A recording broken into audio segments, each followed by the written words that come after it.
Stand on a hilltop in 630 BC and look east, and you would see the greatest empire the world had ever known stretching to the horizon then. This was Assyria, a superpower built on iron discipline, terrifying armies, and a capital city so vast that travelers called it endless there. But within 18 years, that empire would collapse into ash, and the city at its heart would vanish from human memory for many centuries. This is the story of how the ancient world's first superpower tore itself apart from within, long before any enemy struck its high stone walls. Assyria had conquered Egypt, Babylon, and the lands of Israel, ruling millions of people through fear, tribute, and constant relentless warfare. Its kings called themselves King of the Universe, and for a time, almost no one on earth dared challenge that terrifying ancient royal claim. The capital, Nineveh, held palaces lined with alabaster reliefs depicting lion hunts, sieges, and the endless glory of its Assyrian kings. Its walls stretched for miles, guarded by fortified gates, while irrigation canals fed gardens so lush that visitors called them paradise. Yet beneath this magnificence, cracks had already formed, hidden by decades of conquest, tribute, and the comforting illusion of lasting power. Every Assyrian king had ruled through terror, deporting entire populations and crushing revolt with calculated, very public brutality often. That terror brought obedience, but it also bred a quiet, patient hatred among the many peoples Assyria had conquered and humiliated for years. When King Ashurbanipal died around 631 BC, he left behind the largest library in the ancient world and an empire already beginning to crack. His sons and successors fought bitterly over the throne, weakening the central authority that had once held the whole empire firmly together. Provincial governors, once loyal only out of fear, began quietly testing how far they could push before Nineveh noticed or reacted at all. In the south, the ancient city of Babylon had never forgotten its own glory or forgiven Assyria for the humiliations it had endured long. A Chaldean leader named Nabopolassar seized the moment, declaring Babylon independent and rallying his people against their old Assyrian masters.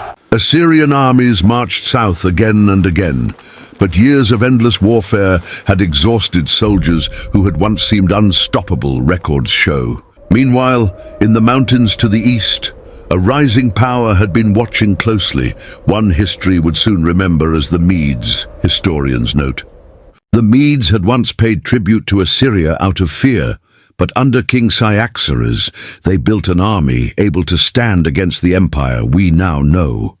Two old enemies, Babylon and the Medes, realized that alone they might fail, but together they could finally end Assyria for good, records show. Around 614 BC, the Medes struck the ancient city of Ashur, the empire's spiritual heart, burning its temples and slaughtering its people there. It was there, among the smoking ruins of their holiest city, that Babylon and the Medes sealed a formal alliance against Nineveh itself then.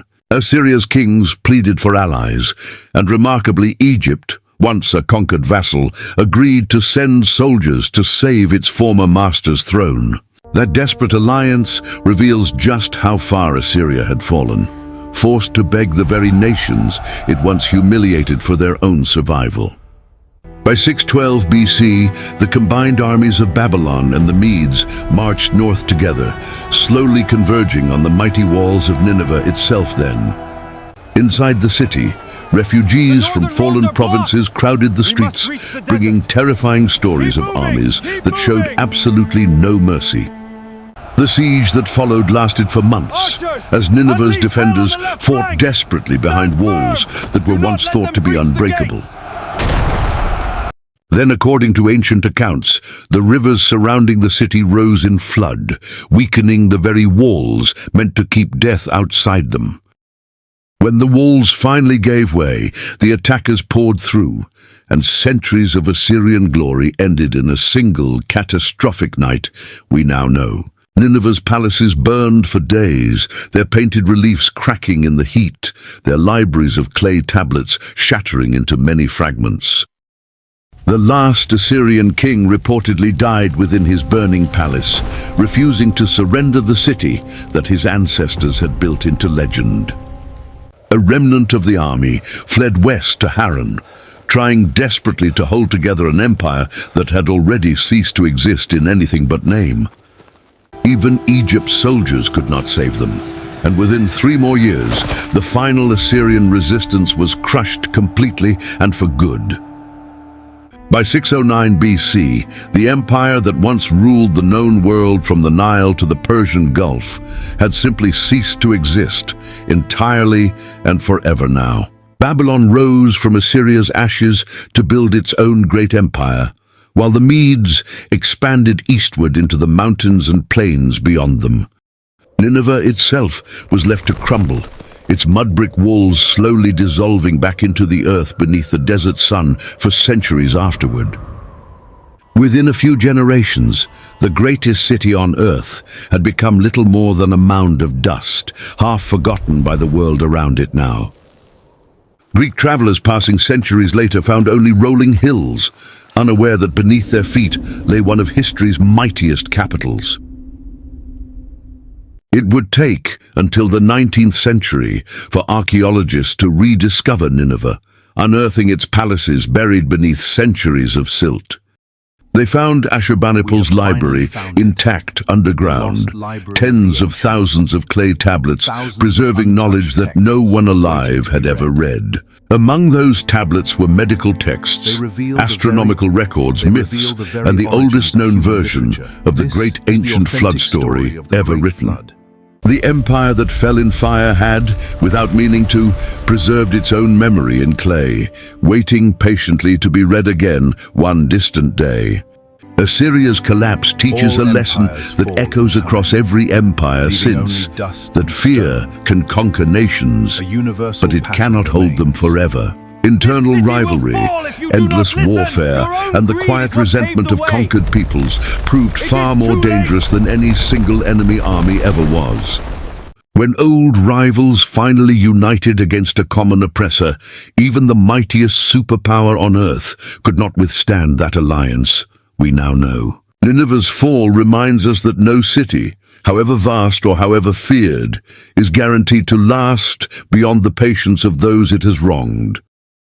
And yet, despite fire, betrayal, siege, and centuries buried beneath the sand, Assyria's story survived within its own broken clay tablets. History never truly disappears. It simply waits underground, in fragments, for someone curious enough to dig it back into the light again.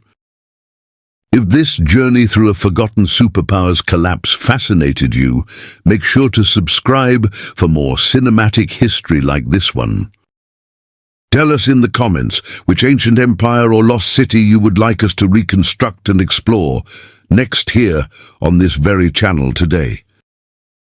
The walls of Nineveh have long since crumbled, but the story of its rise and fall still holds the power to capture our imagination even today. Somewhere beneath the sands of modern Iraq, the bones of the ancient world's first superpower still whisper their final warning to us all.